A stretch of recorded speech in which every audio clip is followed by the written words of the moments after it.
அதாவது ஊழல் ஒழிக்கணும் பேசினா மட்டும் பத்தாது. இங்கெல்லாம் பொருளுக்கு 5 ரூபா இந்த மாதிரி கூட வாங்குறாங்க. ஹாய் மக்களே, பாத்தீங்கன்னா நம்ம ரேஷன் கடை வெயிட் சேலஞ்ச் வீடியோ போட்டிருந்தேன். நம்ம பொருள் ரேஷன் வாங்கிட்டு வந்திருந்தோம். அதை வெயிட் செக் பண்ற வேண்டி வீடியோ போட்டிருந்தேன். அந்த வீடியோ வந்து அந்த ரேஷன் கடை ஊழியர் பார்த்துருப்பாரு போல இருக்கு. பார்த்துட்டு ஜாமான் வாங்க ஒழுங்கா போக மாட்டியா, அந்த மாதிரி வீடியோ போட்டுட்டு இருக்கு அப்படின்னு கேட்டாப்ல.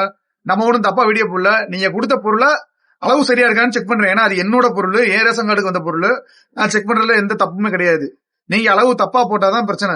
அது ஒரே ஒரு பொருளை மட்டும் கொஞ்சம் கம்மியா இருந்துச்சு. அது பிரச்சனை இல்லை. அது ஒரு 50 கிராமோ அவ்வளவுதான் கம்மியா இருந்துச்சு. அதை நான் பெருசா எடுத்துக்கிறல, விட்டுட்டேன். இந்த வட்ட ரேஷன் கடைக்கு போகும்போது எனக்கு வந்து கோதுமை கேட்டிருந்தேன். லாஸ்ட் ஒரு 3 மந்த்ஸா கோதுமை வரல. அந்த லாஸ்ட் மந்த் வந்து வாங்கியிருந்தேன். இந்த மாசமும் கோதுமை கேட்டேன். கோதுமை ஸ்டாக் இல்லைன்னு சொன்னாப்புல. நான் ஸ்டாக் செக் பண்ணி பார்த்தேன், ஸ்டாக் இல்ல. பாத்தீங்கன்னா கோதுமை வந்து ரீஸ்டாக் ஆயிருக்கு. நான் வந்து டிஎன்பிடிஎஸ் வெப்சைட்லயும் டிஎன்பிடிஎஸ் அப்படிங்கிற அப்ளிகேஷனும் இருக்கு. அது ரெண்டுலயுமே நம்ம செக் பண்ணலாம். நான் போய் டிஎன்பிடிஎஸ் அப்ளிகேஷன் செக் பண்ணி பார்த்தேன். இப்போ ஒரு 92 கிலோ கிட்ட அப்டேட் ஆயிருக்கு. நம்ம போய் இன்னைக்கு ரேஷன்ல கோதுமை கேட்க போறோம். அதாவது கோதுமை நம்ம எப்ப கேட்டாலுமே ஸ்டாக் இல்ல அப்படிங்கிற ஒரு கம்ப்ளைண்ட் வந்து இருக்கு. நான் ஒவ்வொரு தடவையும் போகும்போது ஸ்டாக் செக் பண்ணிட்டு தான் போறேன். ஆனா கோதுமை இல்லைங்கிற பதில் மட்டும் தான் இங்க வருது. எனக்கு மட்டும் இல்ல, இங்க ரேஷன்கள்ல மேக்சிமம் நபர்களுக்கு வந்து கோதுமையை கொடுக்க மாட்டாங்க. ஏன் கோதுமை கொடுக்க மாட்டீங்க, அதுக்கான ரீசன் சொல்லுங்க. கேட்டா ஸ்டாக் கம்மியா வருதுங்கிறீங்க. ஆனா இருக்கிற ஸ்டாக்கையாவது கொடுக்கணும்ல. ரேஷன்ல கொடுக்குற பொருளை தவிர்த்து எக்ஸ்ட்ரா பொருளை வந்து நீங்க சேல் பண்றீங்க. அதை வாங்கணும்னு சொல்லி கட்டாயப்படுத்துறீங்க. நிறைய பெண்கள் வந்து கம்ப்ளைண்ட் பண்றாங்க. இதை வந்து வெளியே கடையிலேயே 30 ரூபா விற்கிறாங்க.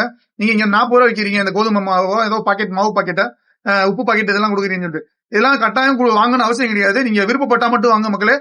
தேவையில்லைன்னா வேணாம்னு சொல்லிருங்க. நான் இது வரைக்கும் போயிருக்கேன். ஒரு தடவை கூட அந்த மாதிரி எக்ஸ்ட்ரா பொருள் வாங்கினது கிடையாது. பொருளுக்கு 5 ரூபா இந்த மாதிரி கூட வாங்குறாங்க. எண்ணெய் பாக்கெட்டுக்கு, சீனி எல்லாத்துக்குமே வந்து ஒரு 5 ரூபா கூட வாங்குறாங்க.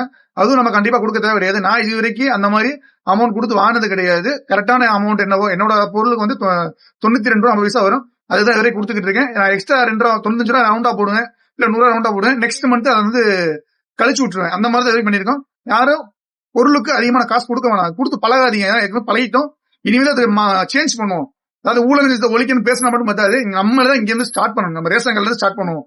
முடிஞ்ச வரைக்கும் பேமெண்ட்டை வந்து யூபிஐ அதாவது கூகுள் பே மாதிரி உள்ள யூபிஐ மூலம் பண்ணுங்க. அப்பதான் நம்மளுக்கு வந்து ஒரு ஆதாரமா இருக்கும்.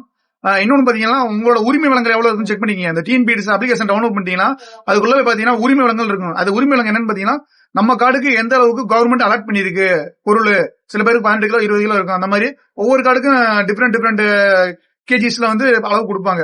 சில பேருக்கு தெரியாம இருக்கலாம். தெரியாத நபர்கள் இந்த அப்ளிகேஷன் போய் லாகின் பண்ணி உங்க ரிஜிஸ்டர் மொபைல லாகின் பண்ணி எவ்வளவு பொருள் நம்மளுக்கு அவைல் பண்ணிருக்கு கவர்மெண்ட் அப்படியே தெரிஞ்சுக்கிட்டு கடைக்கு போய் வாங்குங்க. அதே மாதிரி ஸ்டாக் எவ்வளவு தெரிஞ்சுக்கிட்டும் கடைக்கு போய் பொருள் வாங்குங்க.